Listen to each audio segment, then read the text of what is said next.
Hello and welcome to MGP371. I'm Kevin. With me this week we have Sheepdog and Pab. Say hello, boys and girls. G'day. Hello. No Anna, because she just passed out during the intro, claiming not to have coronavirus. Yeah, she was like, "I'm not ill. There's nothing wrong with me." And then Kev said, What was it you said? I'm gonna do a reverse calculation from 3 a reverse to 0. countation. That's it. I was trying to be and she fancy. just went, "What have I got? What have I got to do? Oh my god! I'm going to bed." She's not ill. She's just tired. I had to wake her up to get her downstairs to come and do the podcast. She had a job interview at 5 o'clock today. Really? What kind of place does job interviews at 5 o'clock? In the evening. Yeah, we didn't get back they were until waiting for everyone to go home. I don't know. Maybe that probably makes sense. But we didn't get home until like 7:30, and then she went straight to bed, and I went upstairs 10 minutes ago and said, "Right, come on, Anna, podcast time," and basically carried her downstairs, and she's waited for me to be out of the room so she can sneak back up there. So she'll have just gone back to bed, I imagine. It's weird. My evening was the opposite. My family were awake, not at interviews, and I said, "Right, podcast time," and carried them up the stairs and made them all sit up there while I'm downstairs on my own. Total opposite land. It's weird. So that means that my wife's probably just gone, "No, I'm too awake," and she's going to be down. She's going to come back down and clap her hands. Just bang a drum. Because Anna's not actually left the chat, has she? She's there on like mute or something. She may burst. Well, like you say, I think she literally just took off her headphones and walked off upstairs. At least if you get burgled, we'll hear it. That's a good point. We'll hear what Dave gets up to in there as well, because he'll still be sat in that living room. What would you do if he just like looks left and right and just starts talking? Just goes, I would love that. Dave, if you're there, come and be on the show. That would be amazing. I think he just left. I heard a noise. I always wonder whether my dog just waits for me to leave the room, and then she's just like, "Oh, I couldn't wait for you to leave. You're an idiot. Hate you." And then I come back in and she's like, "What was that?" "Nothing." "Okay." You're confusing your dog with the people you know. Okay? Yeah, my children. So, how's everybody's week been then? It's been a strange one, hasn't it? And I realise this has the potential to really, really bore everybody listening, because you'll have heard it everywhere and seen it everywhere. We don't need to go through the same hoops everybody else is going through, but I think it's one of those time and date things where it'd be mental for like when Lee McElwain's doing the next challenge in 10 years' time and he has to listen to another decade of a podcast. It'd be good for him to listen back and think, "God, yeah, that was just..." Well, that's the thing as well, because I'm assuming, as usual, we've not played much in the way of games, but there is a lot of major gaming news as a result of this. Things like E3 being cancelled, EGX being cancelled, games being delayed, movies not coming out. Fast and Furious was delayed for a year off the back of this, which is both terrifying and a bit weird. Why have they delayed an entire year? What do they know that we don't? It feels like we're suddenly realising how ridiculously cushy we've had it. That's one thing I keep thinking, and I can't shake it, that like that wouldn't have been news 50 years ago. "Oh, a film someone was making is not coming out," and then you're like, there's like $1 billion riding on that. That's the thing. A lot of this isn't news, and I'm boring Anna to tears with it, but I keep comparing it back to swine flu, which is obviously the last really big thing, I guess, which was just before social media, and I want to see the figures. I want to have a full comparison of everything, because to me this seems to be as much a social media problem as it is. Because I'm just spending all my time just refreshing Twitter, seeing what the latest hot take on it all is. Oh, what's Philip Schofield got to say about all this? What's Matt Letizier's opinion on it this week? Oh, Jeff Stelling's tweeting again. What does he think? And it's just. I don't know. Part of me wants to just double check that it is as bad as it seems like it is, and it's not just social media going crazy. I'm really scared that stuff is kind of happening, and someone pointed out to me today that I've had a bit of a campaign on at work that I need to sort out the parking. I'd like more flexibility to work from home. And then I'm like moaning about how rubbish Spurs are, and I wish the season was over. Lee McElwain pointed out, I said, I'll come back in August when the season's over and start supporting him again then. And someone pointed out to me that basically all the things that I am getting frustrated by in life have been solved by this. Like, I don't have a problem with parking anymore. I'm stuck at home for the next 3 months working here. Spurs can't play anymore because of the virus, and it's like, have I accidentally willed this into existence? And it's just slowly eliminating all the things that you did it all just to troll Liverpool fans, didn't you? Oh God, I mean, because that is the one good thing to come out of all this: the fact that Liverpool won't get to win the league. It's. Yeah, I don't have any ill will towards them particularly. Well, I do a little bit, but I don't. I just think I would be saying the same thing if it was Spurs or anyone else who's been waiting forever and going on about it and who had that kind of lead. It's not specific to be. I genuinely Liverpool. don't. Yeah, I genuinely don't. They've waited 30 years. Yeah, it's exactly it. And it's just fun. That's the fun part of this worldwide pandemic that's going to kill hundreds of thousands of people. I just want a club to do the Spursiest thing possible and it not be Spurs. That's what I'm thinking. That is it. I don't have any ill will. I just want them to Spurs it up in a fashion that we can't because we're not good enough. But somebody pointed out this would be cracking for our Amazon series that's coming out if they do bring the league back in sort of 6 weeks or something and all our players are fit and we go from 8th in the league to 4th and get a Champions League spot, it'll be the greatest sort of final 2 episodes. Amazon will win a BAFTA, Spurs will be in the Champions League. It's all coming together.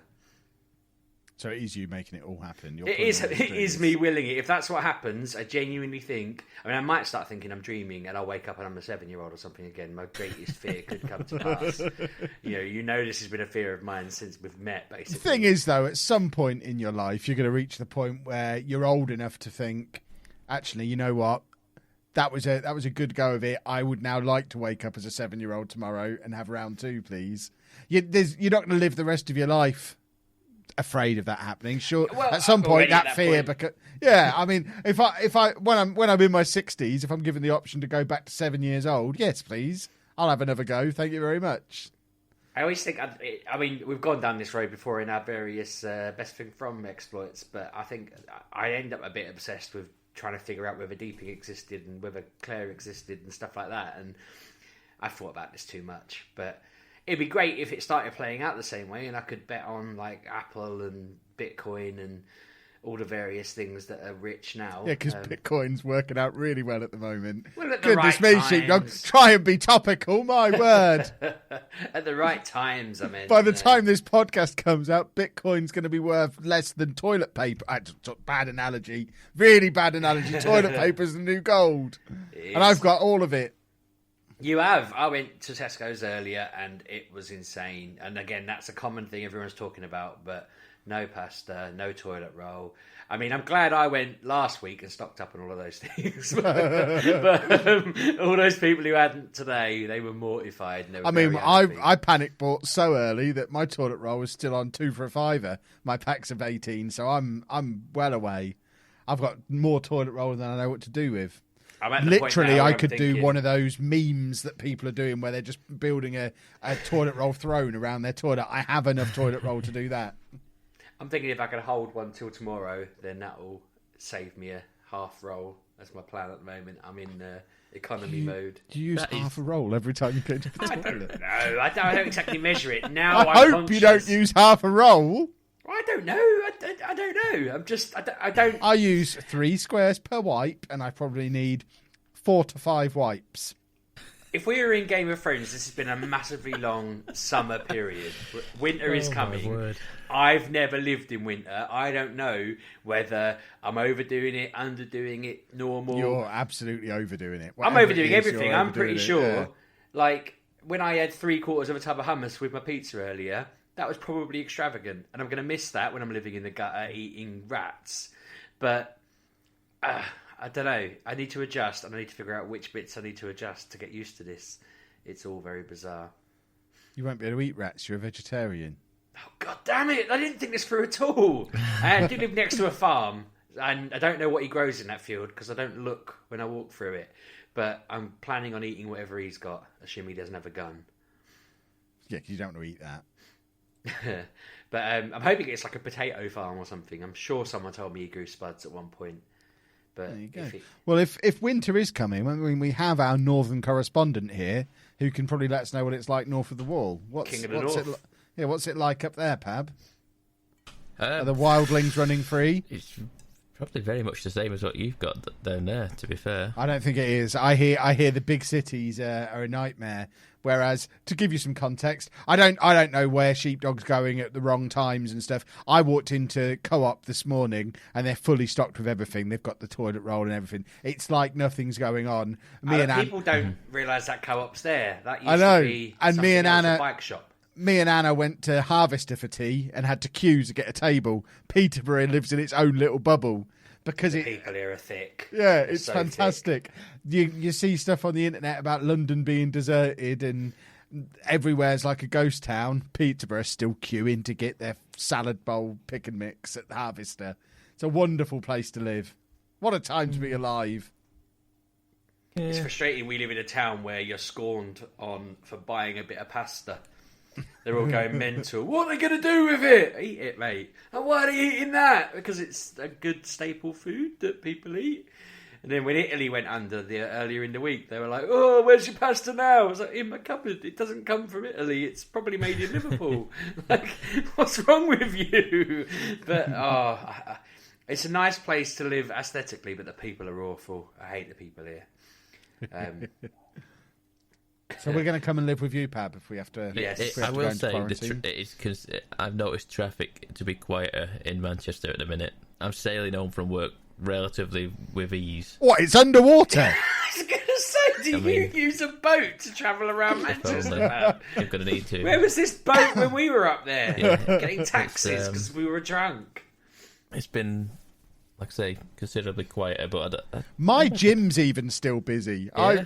I had to queue to get into the swimming pool this morning. So there were so many pensioners in there. You had to queue to get in the swimming pool. What do you have to do to scare the pensioners away from a gym? Is this not enough?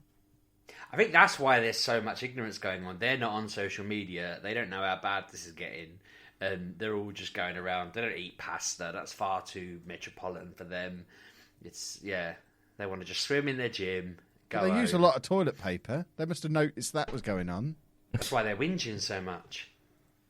They probably just think it is just a toilet paper shortage and the gym's got loads. So they can go there and have a poo. I'm not going to lie, and if my bosses are listening, I didn't do this, but I was very close to just packing all the toilet roll into my bag on the way out the door tonight. They were like, the office is closed, no one's coming in, and I just thought, well, that 18-pack of toilet roll right there, that could just come home with me then. But I thought, nah, I'm all right. I've got about 30 rolls at home already. Which, by your calculations, will last you about a week and a half. Yeah, 45 days by that. Well, do you not let the rest of your family use it? Oh, that's a good point. Well, I think... no, I was going to say they could probably fit the little ones' nappies, but they probably wouldn't, to be fair. I've got some adult nappies knocking around here that someone sent me to my PO box. So there you go, do a video. Nappies. I've got like 10 days worth of those. Well, not 10 days worth, 10 nappies. I assume you wear more than one a day. You probably don't keep it on after you've done a poo in it. But I'm not an expert. I don't wear nappies very often. I think the idea is it gives you a bit of breathing space between like doing the poo and bothering. They were sent to me so that I could do a 24-hour stream without having to leave the desk. I wasn't up for it. Yeah, I mean, quite apart from anything else, just having the camera on my face while I'm straining to push one out.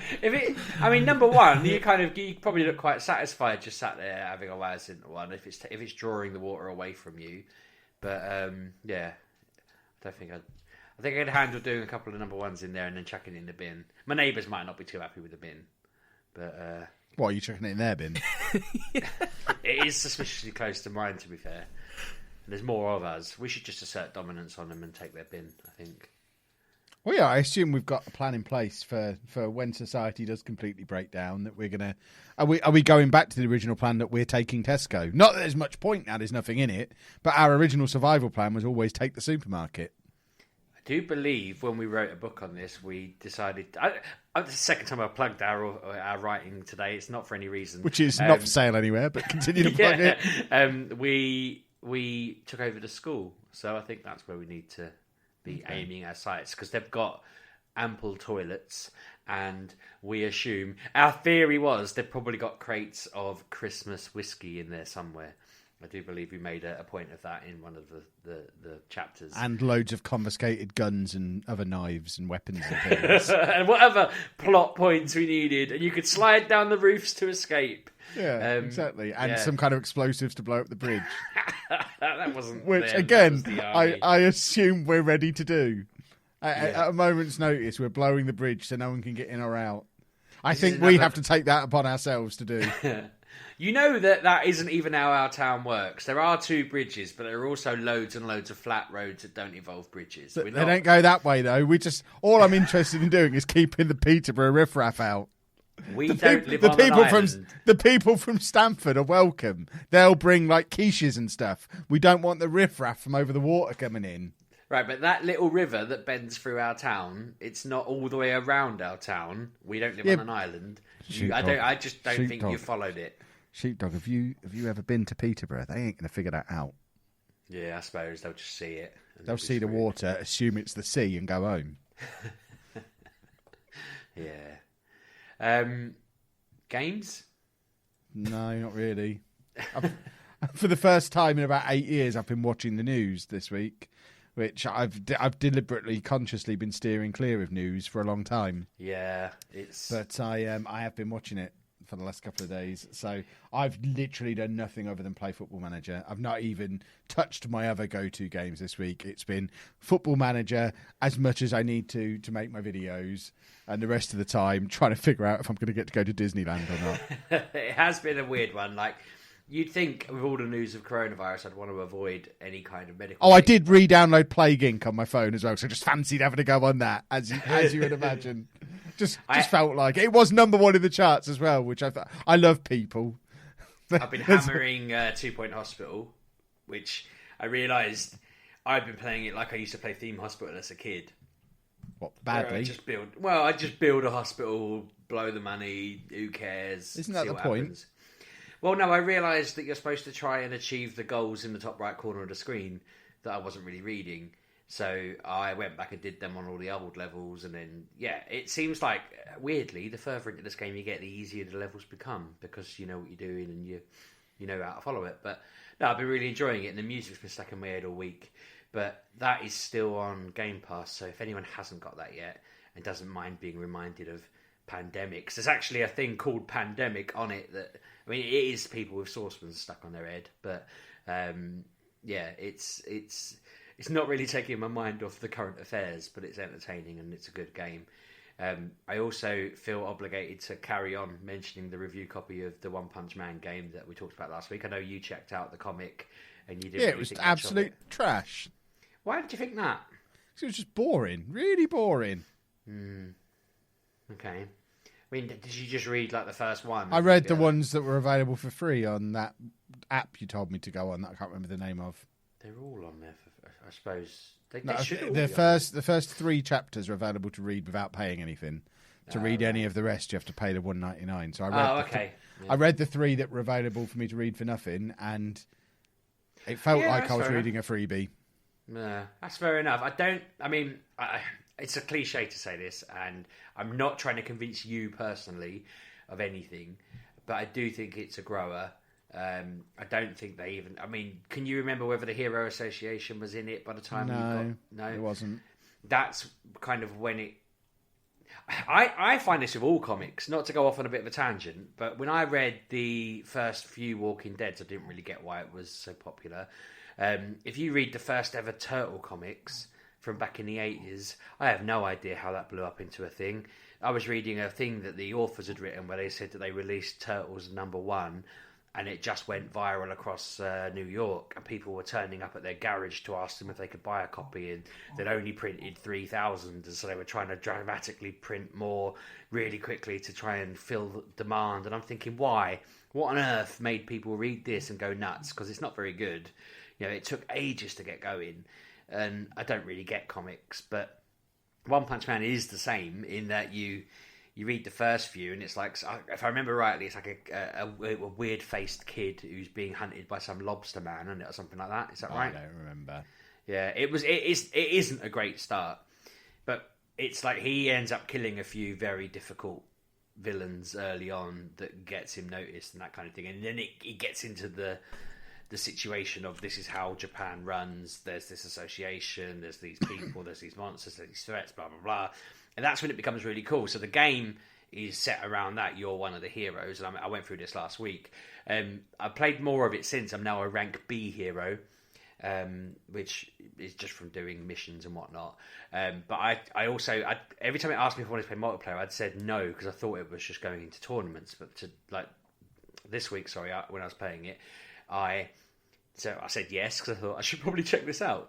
And it wasn't a tournament. It was they just, instead of running around the world on my own, suddenly all the other players are running around the world I'm in, and they all have their own unique looking heroes, and I can challenge them to fight, so I can do missions with them and that sort of thing.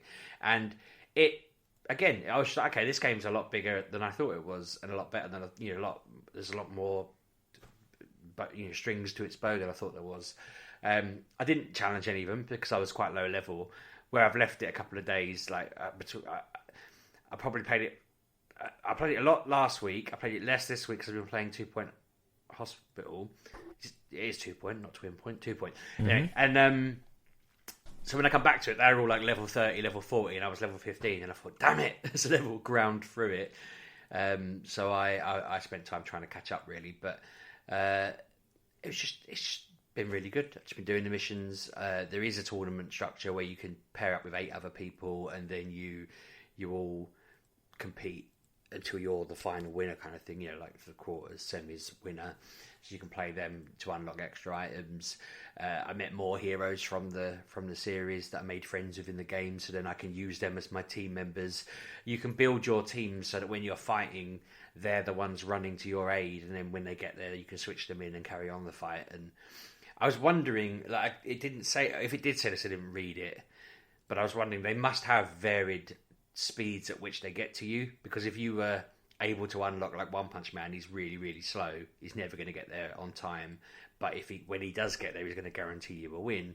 So I don't personally know whether he's one of the ones you can have. It seemed a bit overpowered if he could, but there are quite low level ones who have like a bike and they'll get there really quickly and that kind of thing. So I'm thinking that must be a part of it, because when you are doing the normal story mode battles, they are running to you, and some are faster than others, and when they turn up, they do a hit, and then they get involved and do some special moves automatically, and then you can switch them in as you want.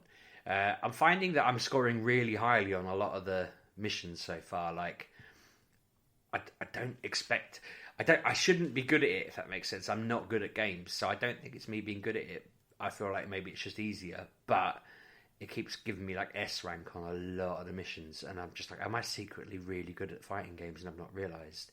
Maybe I'm just button mashing at the right time, but I dodge a lot and I block a lot, which could be a difference maker as well. But yeah, I really enjoy it. I think it's more fun than a lot of the boring kind of meatheady, generic. I hate saying words like that because I sound a bit cliche, but just the normal fighting games. It's like, what you're getting with a basic, it's the I don't really want to pick on anyone because I don't mind Tekken, I don't mind Street Fighter, I don't mind fighting games in general, but they're all pretty similar, aren't they? Mortal Kombat is, I know they're becoming more cinematic, and this isn't cinematic because it's all like cartoon and it's in the art style of One Punch Man, but it's not quite on the Mortal Kombat level, but it's better than the older old style fighting games. But yeah, I rate it. I think it's really good. I'm still well pleased they gave me a review copy, because they'd ignored so many emails from me, and I just happened to catch the right person at the right time. And I'm chuffed because I've read all the comics, I've watched all the episodes, I've seen all the little extras they did. I'm really deep on this, off the deep end, and I'm a massive fan. So yeah, I want more people to find out about it, and obviously it wasn't for you, but I'm hoping it'll be for some of our listeners, because it is good. It's just, I think you need to have a bit of a tongue-in-cheek with it as well. Like, it is jokey, but it has some really cool concepts to it, and it does have a lot of kind of, after a while, you start to laugh at some of the points they're making about people and how the world perceives them, or some people's proper ability is probably just born, it's not earned, and that kind of thing. And it's interesting. Yeah, I like it, it's good, I enjoy it. But yeah, I thought I've done a good review of it, hopefully. And it's, yeah, more of that, please. Splendid. One other thing I meant to ask you, because Anna had an update prepared, but then has become old sleepyhead.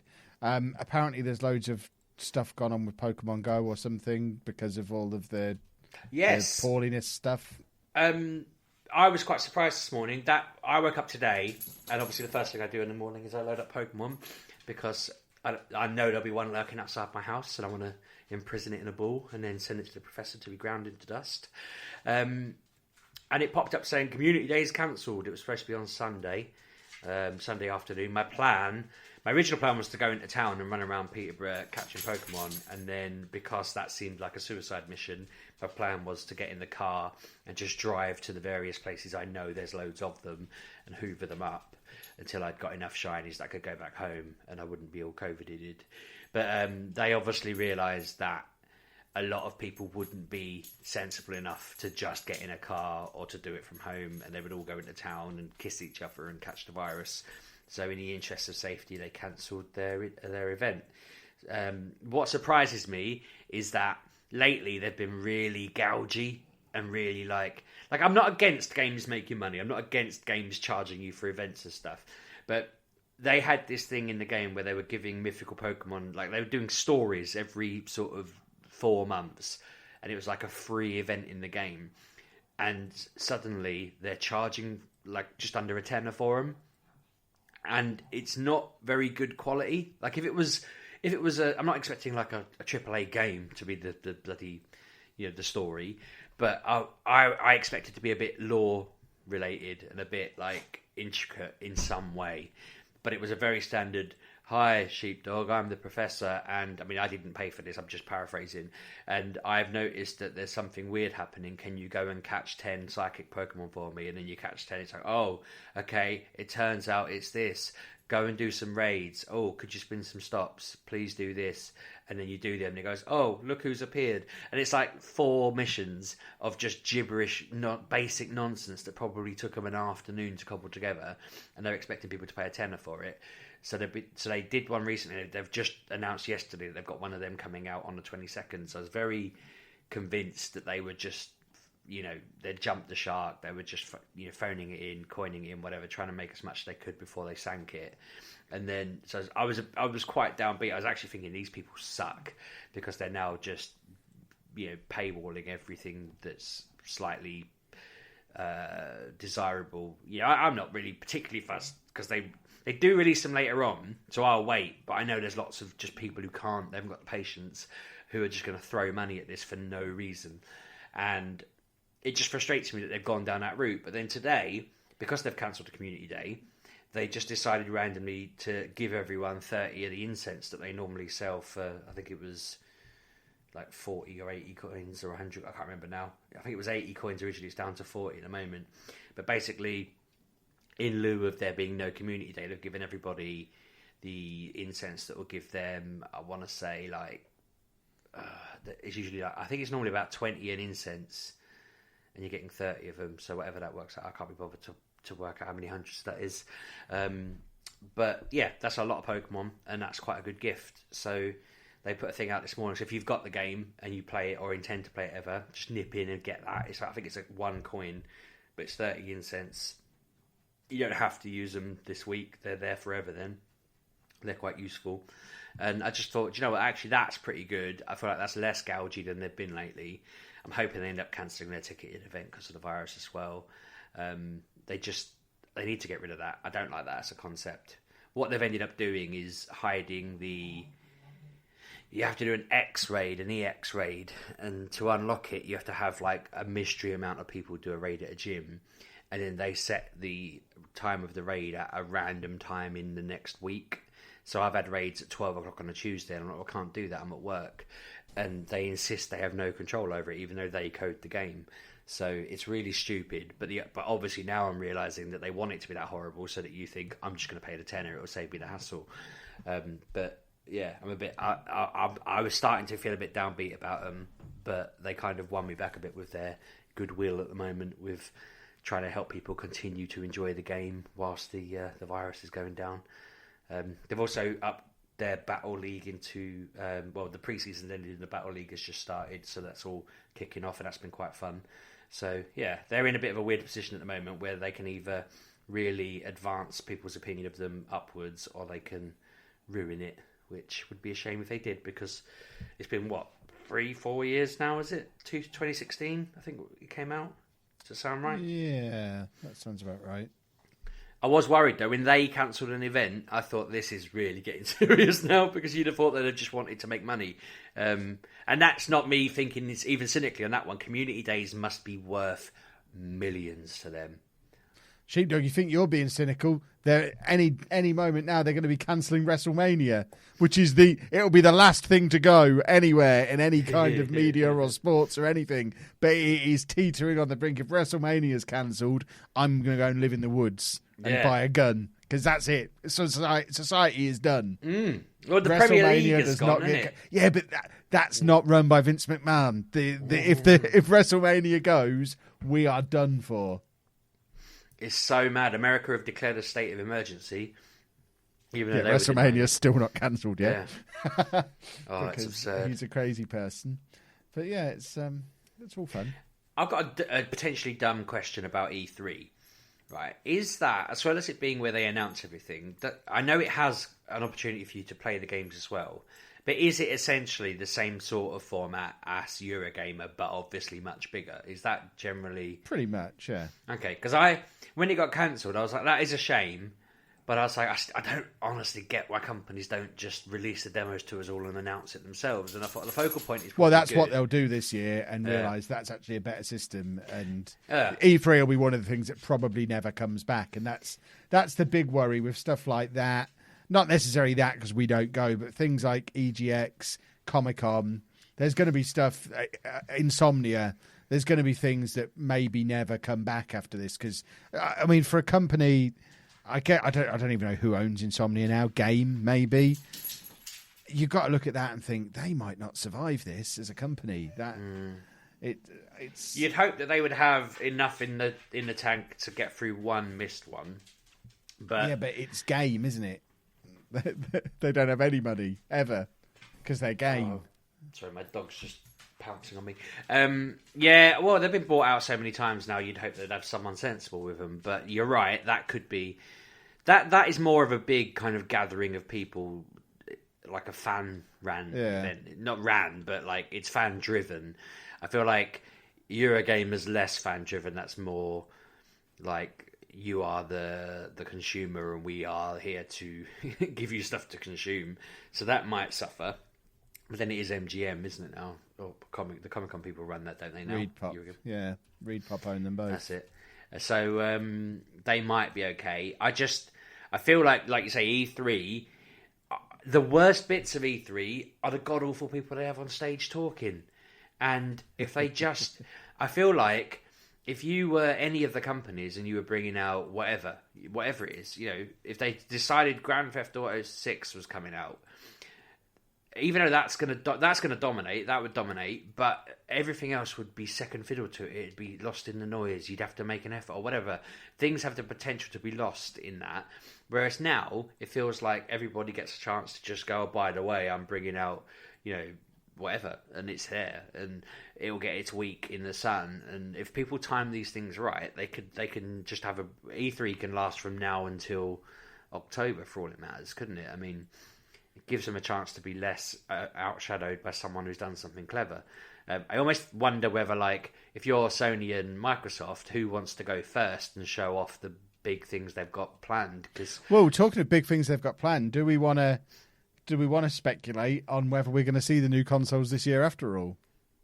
That are both due this year. Oh, they'll come out. Of course they will. You reckon? Will they, though? Yeah. I mean... Where are they getting made, Pab? Who's making them? They'll come out. It doesn't necessarily mean there's going to be hundreds of thousands of them, but they'll just turn it into a scarcity thing. Like they did with do the they Wii. want that? Do they really want, like, we've only made 12 million of them, that's probably quite a lot. We've only made 1 million of them, let's say, and where are we going to send them worldwide, and who's going to have them, and is it worth them saying, right, we'll flog this 1 million for $2,000 each, and then we'll start releasing more once people are back at work? It seems like a bad idea because who's going to want to release a game? But I suppose they want to get the games out quick. Again, game companies are going to really suffer from this, aren't they? They're going to be really like they're not. Well, yeah, because again, looking at it from some of the weird places my mind's gone this week, if no one's working at Sports Interactive, are they bringing a game out this year? Yeah, where's the update coming from next? Stuff like that. If they don't. Because not only do they need to be working and they're potentially not going to be able to, but also they might have to completely rewrite how all of the competitions work. I mean, this isn't meant to sound as really mean and cynical as it does. And it's not at all. It won't sound cynical. I can word this in a nice way. Of all games, they could probably get away with just updating the database this one time. They don't need to reinvent the wheel every year. This could be a year where they go, guys, come on, the world nearly ended. Just accept the fact that Harry Kane now plays for Man City and we'll move on or whatever. You know, of all games they can get away with going this year. We've updated as much as we could. Here it is. There's not been a transfer window. They've not got anything specific to change. They may have to change a few rules on the Euros didn't happen this year and stuff like that. But I think they can the probably Premier League's just now got 27 teams in it because of court cases. Liverpool never won anything this year. That would be an interesting one. They're on strike. They're gone. Yeah. It is. Yeah, you're right. There's going to be, but even then, by October when it's out, it'll all be figured out, won't it? Really. I mean, they might be releasing a game at the start of the season for once. That'd be a surprise. If your chairman has his way.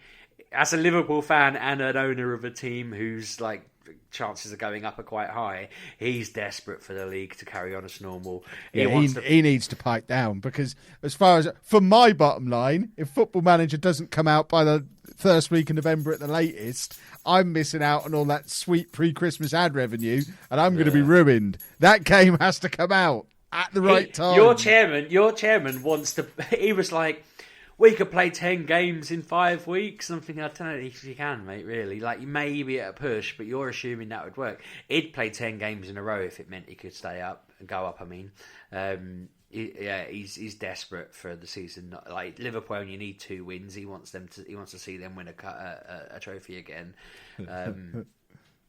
It's funny following him because the rest of the world who aren't Liverpool fans are like quite happy for it to go because the season's been terrible all round, and it's just posh fans and Liverpool fans just going, come on. I feel like they just need to assume it never happened now this season, don't they, and just leave everyone where they were last season and just go sorry. Yeah, as a posh fan, I'm happy for that. I'll take another year in League One just for the Liverpool troll. I would just love the fact this has genuinely been the worst feeling I've had as a Spurs fan in ages.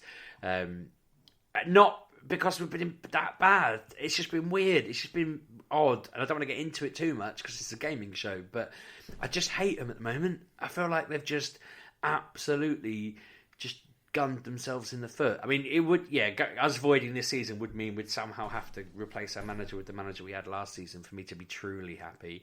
But that ain't going to happen. Yeah, we're just going to reload, aren't we? Go back to September, so you'll get your old manager back. Could you imagine? Could it be so funny if we just come here, Poch. All is forgiven. We've avoided the season. You're still the man because we're still paying him for God's sakes. He's probably got another 2 years left on his contract we gave him. I'm pretty sure we signed him for 5 years, like a year ago. So yeah, let's give him his job back. I wouldn't mind waking up and finding out I'm still 34. That'd be quite good. Just this has all been a weird coma from August last year or something. What game was that we were talking about? I forget. Pokemon Go, believe it or not. Oh, yeah, excellent. What a game. Yeah, what a game. Pam, have you played anything this week, or have you been too busy sailing? Sailing? Oh, right, yeah. What?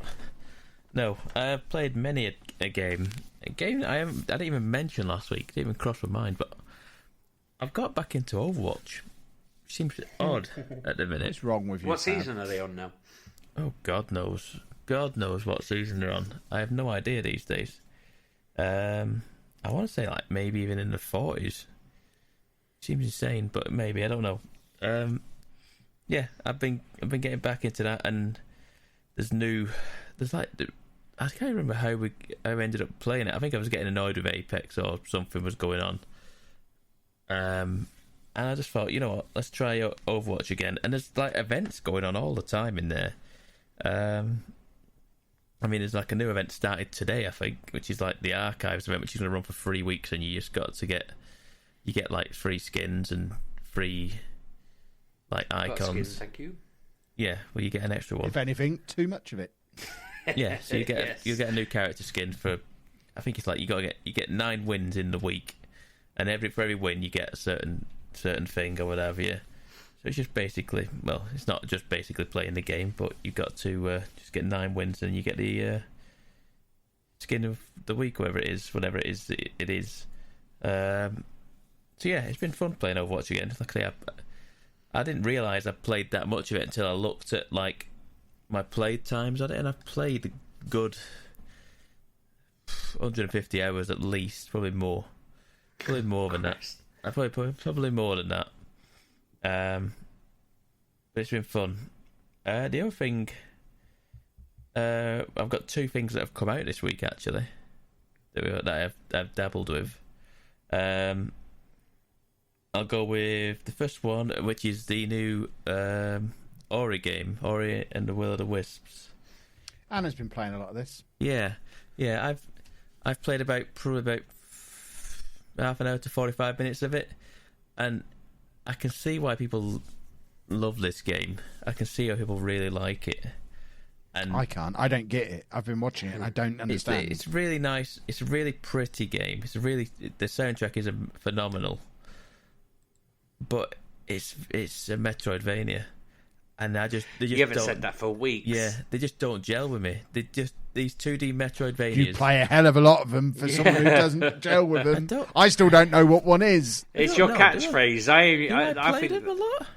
You say Metroidvania on a weekly basis. If we were to give everyone a thing they say a lot, Kev's always Football Manager, I'm always Pokemon, you're always Metroidvania. And Anna's Borderlands. I thought I was always saying janky. That was a thing. That's me. I was told off for janky. Yeah. Yeah. I don't even think I say that much. Apparently. Yeah, but you two have got identical voices, so people get exactly confused. But no, you Metroidvania. That's something I've noticed. I've played a lot of them, but I don't. It's the 2D Metroidvanias that they just kind of rub me the wrong way. And I don't know why. I just can't be bothered with them. I don't know what it is. I don't know whether it's just. I don't know. I was like immediately turned it on, and I was like immediately just put it on story mode. I don't care. I don't want to be troubled by this game. And I've probably played about 45 minutes of it, and I can go, yeah, this is perfectly nice, and I can see why people would really like this game. But I just don't think it's for me. I really don't think it's for me. Which is a shame, really, and I probably will go back to it at some point because it's on Game Pass, by the way, as well. It's his Game Pass. I saw it mentioned, and I assumed it was the old one. No, that's on there as well. But this is the Game Pass one, and I gotta get used to this. When they put games on that are brand new, I'm still stuck in old it's world. Still there, yeah. That's impossible. Do you know what I mean? I'm like, that can't be the new one. Yep. It's no one would be mad enough to release a brand new game like this. It actually shocks me how few people know about how good Game Pass is. Yeah. Not to derail you too much, but I was asking my colleague if he had an Xbox. He said, no, I'm PlayStation. I said, do you use PS Plus? He's like, not really. And I said, well, mate, you want to have a look at Xbox if you get a chance, because Game Pass is insane. Like, PS Plus is nowhere near as busy, or it wasn't the last time I used it, as Game Pass is. I feel like I get an enormous amount of value. There's kind of different things, really. They are, but I just feel like Sony need an answer to it. Yeah, quick. and I don't necessarily think they know how to do it, really. So, well, you feel like they just need to start making. They've already said they ain't gonna put their new games on day and date like Xbox does. That's mad. Yes, because they make money. Because you got to look at like Horizon, Spider-Man, God of War, and games like that. They make them tons of money. They are not just going to stick it on a subscription service day one, because if they put it on in 6 months' time, then they'll kind of do both, won't they? I'm assuming I that's would be mentality. really interested in running the figures because Microsoft aren't a stupid company. No, and no. Microsoft get their value out of me, that's for sure. And I wonder how many people there are like me who pay their whatever it is, £40 or £50 a year, and then just forget they're doing it. And don't even get. Maybe I'll have 3 hours on Forza when it comes out, but I probably wouldn't have bought it. But the fact that it's there means I keep the subscription going. This Ori thing, it's a new game. Yeah, I'll keep my subscription going a little bit longer. I never in a million years would have bought it though. So Microsoft are making more money out of me than they would have done by doing it the Sony way. Potentially, but you got to look at. I feel like that's true for me as well. So go on, Pab. Yeah, but Microsoft currently like playing second fiddle to Sony. Did I say that right? Yeah, Microsoft are playing second fiddle to Sony in a minute, so they're trying to get get back in the good books and the good graces with everybody, with a lot of people, and if they can get kind of everyone into that mentality going into this new generation, it could easily sway back to Microsoft this time because of everyone's going the value for money that this thing actually is going to be. They are throwing the kitchen sink at it, aren't they? Yeah, whereas at the minute, Sony are going, we've got all the consoles out there. We're like 4-1 on Xbox. You'll buy our games regardless because they are quality games, and you know full well you'll buy them. And for me though, I feel like the games that they're doing that with, I mean, I might have more time now. I don't have to commute and stuff like that.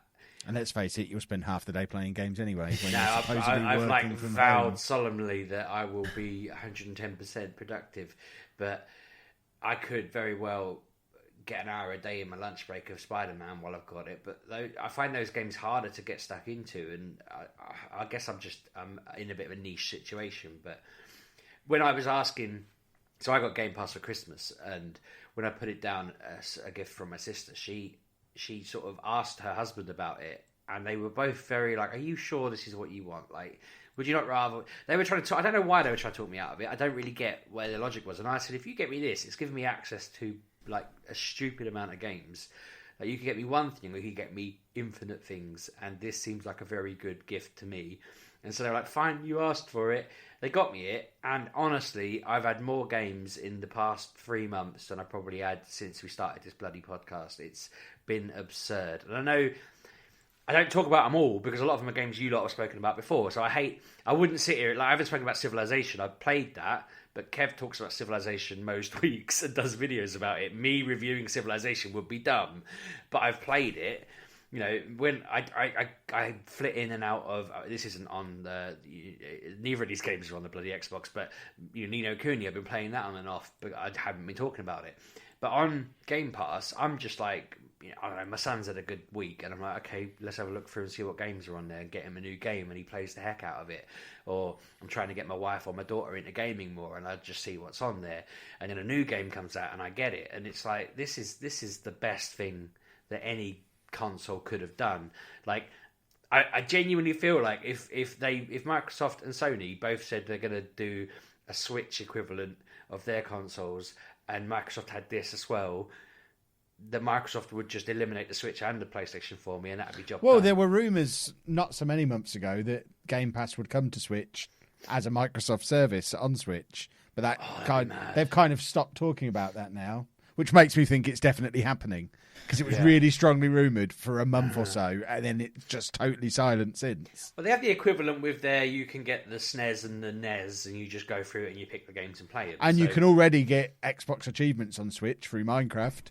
You have to log into your Microsoft and account Cuphead. on there. So Cuphead the same. yeah.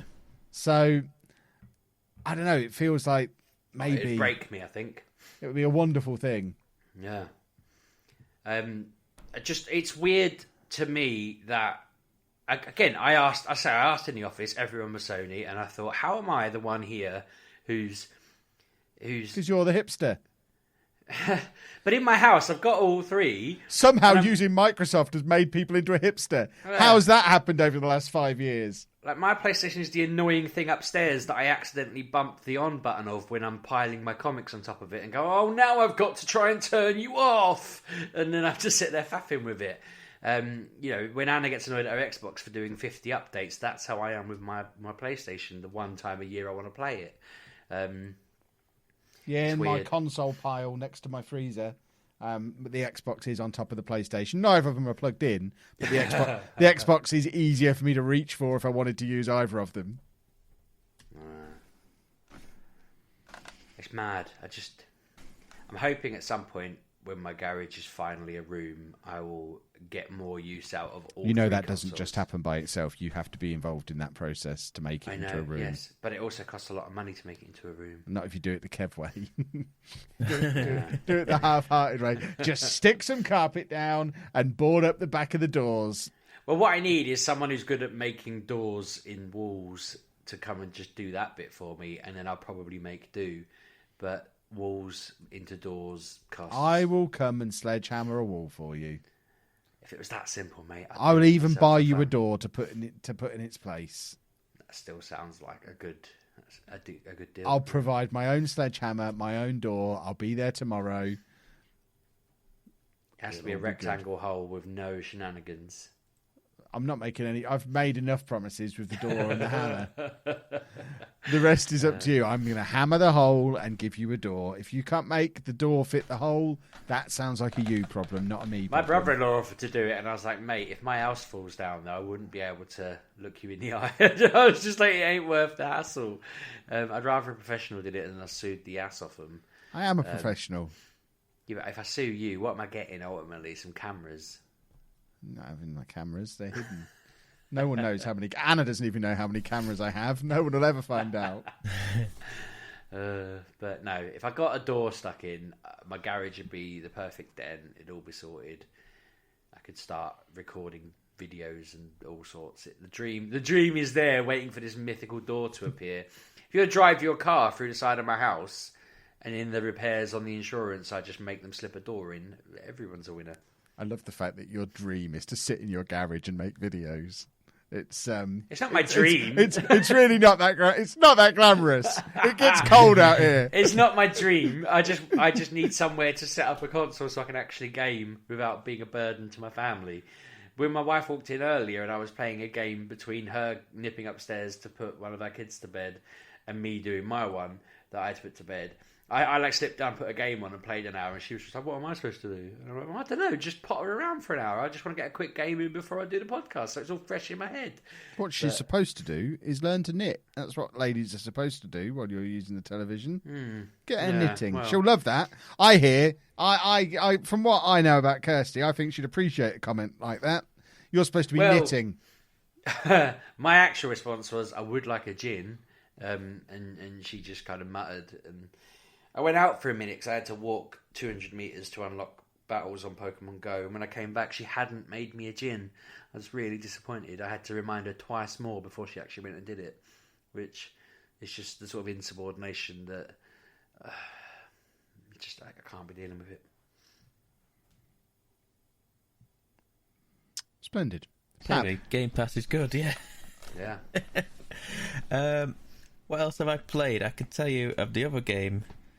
In fact, no, let's get the Game Pass stuff out of the way now. I've also played Halo, the original. Hello.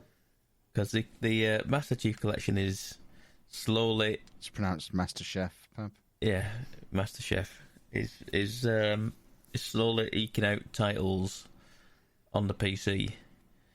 So we've now had... Halo Reach came out a month or so ago, maybe a bit further, probably a bit further than that.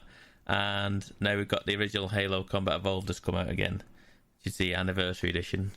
And I've been playing that co-op, and it's been fun.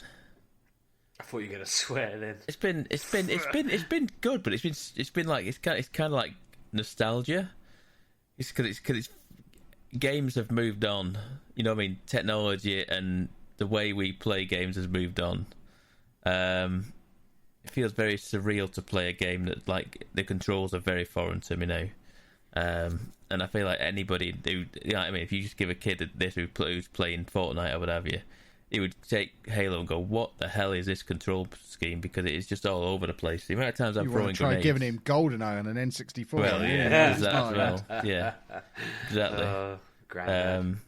So yeah, but it's very nostalgic to be playing the old Halo. And like I say, Halo, the Anniversary Edition has the you push the back button and see the original graphics, and I'm just forever doing that. I spent about half an hour on it the other night, just in the old graphics, not even realised it. I kept doing that in Wonder Boy, just pressing it every other... I'd go into a new room, I'd press the old version just to see what it looked like and then switch it back. Yeah, that's pretty much what I've been doing. So I've been doing that co-op, and it's been fun just wandering around, just kind of like wandering around doing all the old missions again. I've done like probably about 3 or 4 missions. We've done tons of missions. But I'm just doing that with a friend, and we're just probably going to do that slowly but surely, just do a mission every now and again.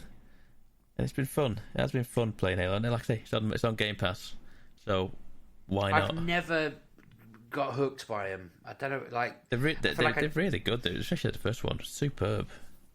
Well, people always reminisce about the big moments in them, and I don't know. I try.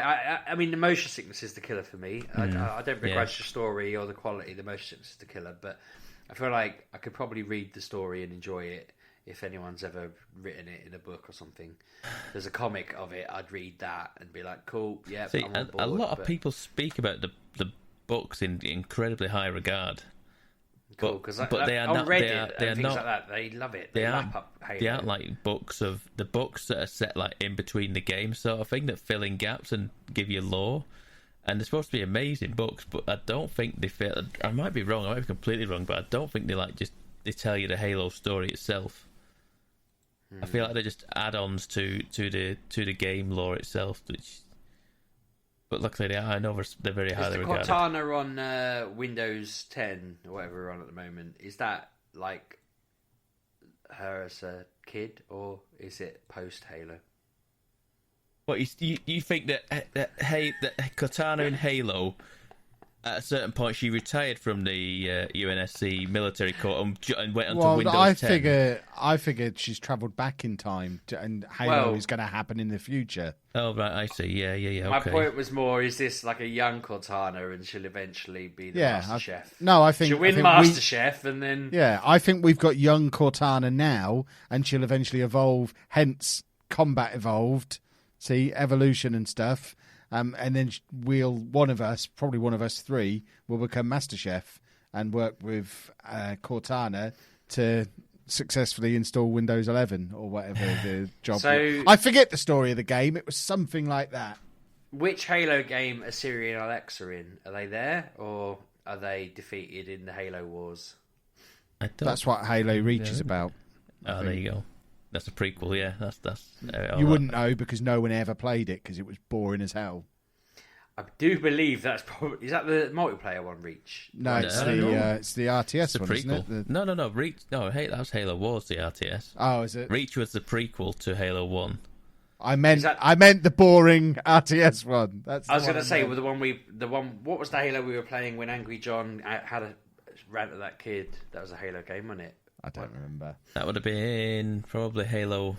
Would it have a 360? Probably would have been Halo 3. Playing multiplayer. Yeah. Yeah, it probably would have been Halo 3. Maybe 4. Maybe 4. Well, Alexa wasn't in it anyway. No. I feel like I've triggered anyone's Alexas if they're not... You stop saying it then. You keep saying it. Siri, Pab. So, yeah, that's my Game Pass games for the week. The other thing that came out this week was a new Battle Royale game has come out. Is this the Call of Duty one? Call of Duty Warzone is out. My God. And it is free to play. It feels such a tacked on, like, oh, we're relevant too. You've all got to play these. Well, no, it's not like they're jumping on a bandwagon. They made one last year. Yeah, but that's the same. That's what I'm saying. It just feels like, all right, Grandad. Well, it's bizarre. It's a strange... Might as well be Medal of Honor Royale. Like, come on, we know you exist. You're the past. These are the future. Well, they made a really good game last year in Modern Warfare, and this one, like I say, it's just part of the. It's free to play, so you don't even have to own Modern Warfare. It's just a free update in Modern Warfare if you own it, but you can just own it separately. Now it differs in many ways. It's like the map is considerably bigger. There is 150 people on the map this time, rather than it's So even 60, I might get a kill. 60 in... Well, hang on, hold fire. 60 in Apex, 100 in PUBG, and it's usually generally about 100 or something like that.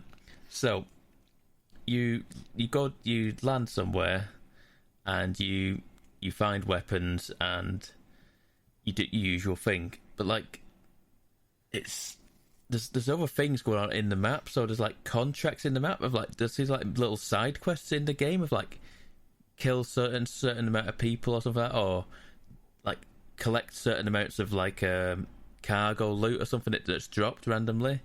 And so there's like them quests are going on there, and there's like stores, and you collect money in the game, and you go to like these little they're like little weapon caches, and you can buy things in there, and you can buy respawns from there for a certain amount of money. You can buy gas masks, which makes like when the circle closes in, you don't die, because the gas outside the circle kills you within probably about 10 seconds. It's horrendous. So you can buy gas masks to kind of stave that off. But here's the other thing: is when you die, you go into something called the gulag. And it is like you go into you're dragged off to a prison, and then you go into a 1v1 situation with other people who have died, and if you win, you get put back in. So, and it's people are really enjoying it. I'm not enjoying it, if I'm honest with you, because I'm not very good at the game. I'm not very good at the shooting thing. So, for me to be like, there's a chance for you to come back. Yeah, but I've got to fight someone else who's already died, and is probably really good at Call of Duty, because it's basically a 1v1 Call of Duty like game then. And it's just like, and the other thing is, I realised this. Apex games are probably done within 20 minutes at the most. If you've got 150 people and half of them keep coming back constantly, I think you only get one chance at the gulag. But, I mean, if a good chunk of them keep coming back, the games are going on for 45 minutes to an hour.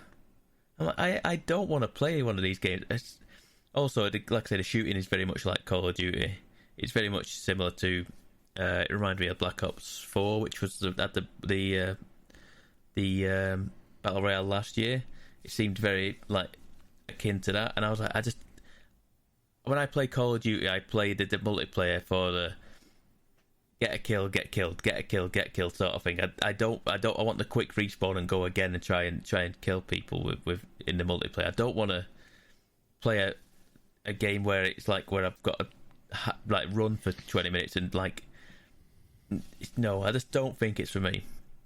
So I don't know how many more games of that I will play. I might give it another go. Like I say, it's something that I might revisit and like suddenly turn around on it and just suddenly get good at it, or get more used to it, and it becomes something that I play more regularly. Like said game Apex, which I mentioned last week, they updated it and I didn't like the update. Now I've played more of it, I got used to it, and it's fine. It's fine now. I could play Apex, and we have had many a win this week, and it's been fine. And update? It's the new game. That just says what it is. It's been absolutely fine. And the last game I've played, which I've been streaming again all week this week because it's suddenly going down, is Red Dead 2.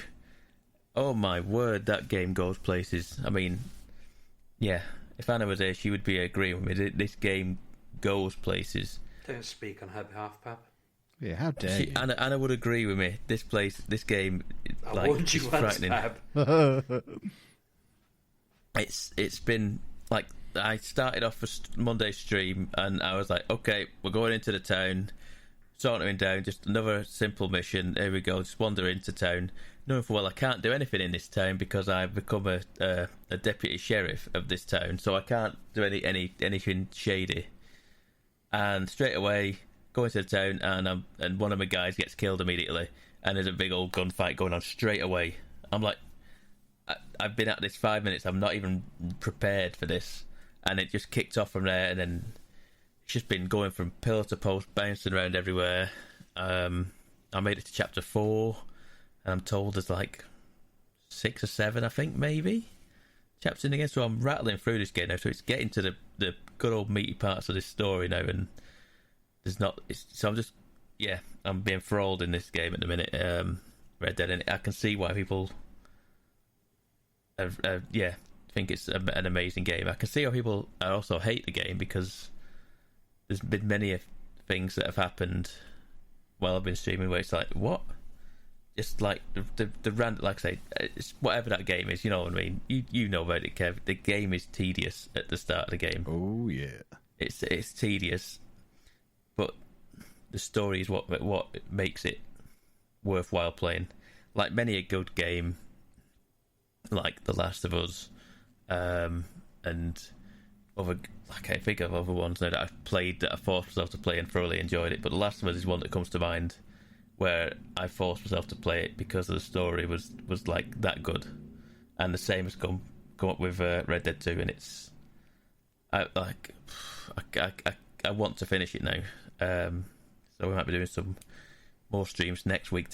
I don't think I'll get it finished next week, but I'm hoping I'm nearing the end. I don't know. I feel like I've got to like the last big area of the game now, so I feel like it's got to start that sort of like closing all the. So you've got to start stopping. Is that what you're saying? It's got to start stopping.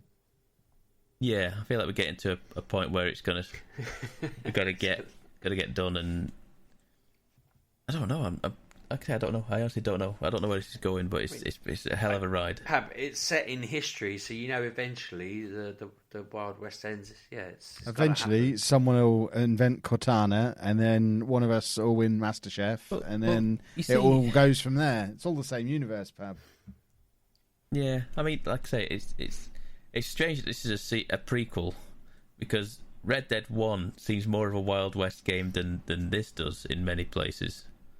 And I was like, it's an actual prequel. I thought that, yeah. You said last week, and I know this is the case, but I didn't play it long enough to really get to grips with it. But you were saying last week about some of the characters being in it before they get to Red Dead 1. Yeah.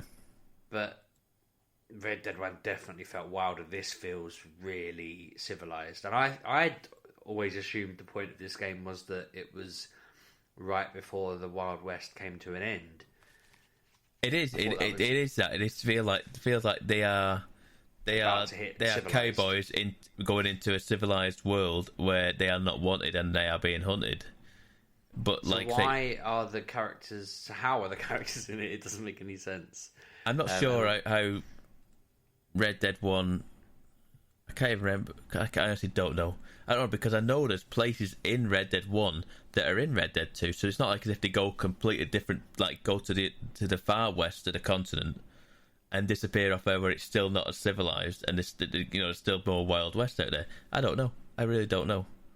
It's bizarre. It's bizarre, but it is confusing because when you said it last week, I just thought that's not how I thought. I thought this was a chronological sequel. But then I was like, no, I know there are people in it. So I got very confused and thought best to keep my mouth shut. but I've obviously not played enough to truly get to grips with it. Again, that and Spider-Man, I just sat there next to where I sleep and I constantly look at them and think, I really should complete them. You should, Sheepdog, yeah. It's every kid's dream, having Spider-Man next to where they sleep. Does he guard you from the monsters? Of course he does, yeah, that's it. Excellent stuff. Was that it, Pab? Is that your lot? That is my lot. Well, then let's celebrate the end of another podcast. Might be the last one. We might all be dead this time next week. The way things have escalated since the last show. So if this does end up being the last podcast, at least I didn't have to give Lee McElwain an iTunes voucher or whatever we promised him. Yeah. It's been a good innings. We've all had a good run. Yeah, I think it's more likely we'll be alive this time next week, but the fabric of society will have fallen apart and there won't be an internet for us to... Well, we'll just stick it on cassette and post it out to everybody. If people want to gather at Deeping Town Hall in 2 weeks' time, we could do a live stage version. Deeping Town Hall or the Brewery Tap, we'll decide it. We'll send a pigeon to Pab and he can spread the word from up north, but... I feel like we may need to start delivering these in. So your idea, if society breaks down because of this highly infectious disease, is for us all to get together as a big group. Brilliant. Yeah, because by that point we'll probably be the ones who survived it and had a bit of immunity. When society's really gone and we are the only ones left, we'll just take the podcast on the road and we'll just give our... as long as we can blow the bridge. Yeah, but we'll just have to bring our Switches and make sure we play whichever games we can get our hands on. We'll just loot people's houses. Go, this week, I raided a house where they had a whole collection of SNES games. I've already got 4 battery packs charged up so that I can plug my laptop and things into it just to have a bit of society for a few days longer, just in case. Oh, I'm just going to go looting the moment I can. I can't wait.